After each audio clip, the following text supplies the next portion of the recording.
Assalamualaikum warahmatullahi wabarakatuh. Halo teman-teman, aku Intan Diani Nestiti dari kelompok 16 kelas 5A. Di sini aku mau memaparkan materi mengenai pemecahan masalah dalam komunikasi layanan. Selamat menyaksikan. Kalian tahu nggak sih pemecahan masalah itu apa? Nah, pemecahan masalah atau problem solving adalah sebuah proses atau upaya untuk menemukan penyebab suatu hambatan atau masalah demi mencapai tujuan dan menemukan solusi terbaik dari sebuah hambatan atau masalah yang sedang dihadapi. Kemampuan ini merupakan keterampilan untuk mengidentifikasi masalah, menganalisisnya, dan menemukan solusi yang efektif. Untuk menemukan solusi yang tepat, kita perlu memahami masalah tersebut, mengumpulkan informasi, mengevaluasi berbagai pilihan solusi, dan kemudian mengambil keputusan serta melaksanakan solusi tersebut. Nah, selanjutnya aku akan bahas beberapa metode pemecahan masalah. Metode yang pertama yaitu brainstorming. Dalam metode ini, kita perlu mencari solusi kreatif bersama rekan kerja, yang kemudian dikumpulkan dan digabung untuk menjadi sebuah solusi yang efektif dalam pemecahan masalah. Metode ini mendorong setiap orang yang terlibat untuk menyampaikan idenya. Yang kedua yaitu metode Six Thinking Hats. Sedikit berbeda dengan metode brainstorming, metode ini kalian akan mencoba menghadapi masalah dari berbagai perspektif secara bergantian dengan rekan kerja. Perspektif yang digunakan berupa fakta, data, solusi kreatif, serta pertimbangan dari solusi-solusi tersebut. Selanjutnya ada metode The Five Whys. Dalam metode ini, kamu cukup meng-highlight masalah yang akan dipecahkan, lalu tanyakan dan cari jawaban dari pertanyaan mengapa sebanyak 5 kali. Hal ini dapat membantu dalam mencapai akar dari masalah yang sedang dihadapi.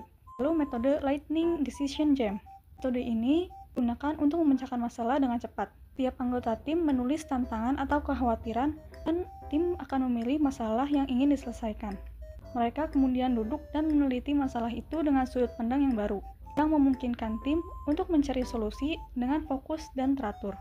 Metode yang terakhir yaitu Failure Mode and Effect Analysis. Metode ini membantu tim menganalisis potensi kegagalan dari setiap elemen dengan memusatkan penyelidikan pada kemungkinan terburuk yang bisa terjadi, sehingga tim bisa mencari solusi dan mencegah kemungkinan tersebut. Selanjutnya yaitu langkah-langkah pemecahan masalah. Langkah yang pertama yaitu mendefinisikan masalah. Pada tahap ini kita perlu menganalisis dan mengidentifikasi masalah yang sedang dihadapi. Hal ini dilakukan untuk memahami bagaimana cara menyelesaikannya, lalu mencari alternatif solusi. Tahap di mana setiap orang berpartisipasi dalam proses pembuatan ide yang menghasilkan berbagai perspektif solusi. Kita juga perlu mempertimbangkan setiap aspek yang dapat memperlambat proses penyelesaian masalah yang ada, sambil memastikan ide yang dihasilkan konsisten dengan tujuan dan sasaran yang relevan. Selanjutnya, mengevaluasi solusi alternatif yang sudah didiskusikan dengan tim dengan cara mempertimbangkan konsekuensi positif dan negatif dari setiap alternatif yang ditentukan pada langkah sebelumnya. Lalu tahapan memilih solusi yang dilakukan setelah pertimbangan matang dari beberapa topik. Misalnya, apakah solusi yang dipilih akan memecahkan masalah dengan lancar tanpa menciptakan masalah baru? Apakah dapat diterima oleh semua orang yang terlibat? Dan apakah praktis untuk dilakukan?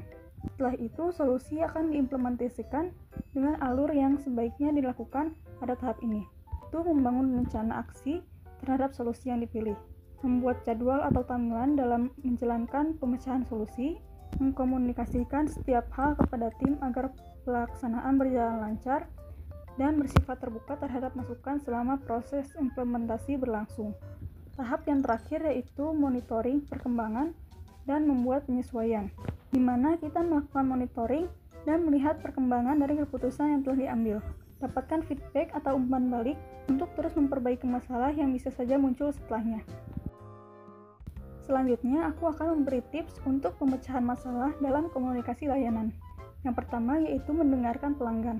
Ini adalah langkah awal yang penting di mana kita mendengarkan keluhan pelanggan dengan cermat tanpa menyela dan membiarkan mereka mengungkapkan perasaan mereka jika perlu.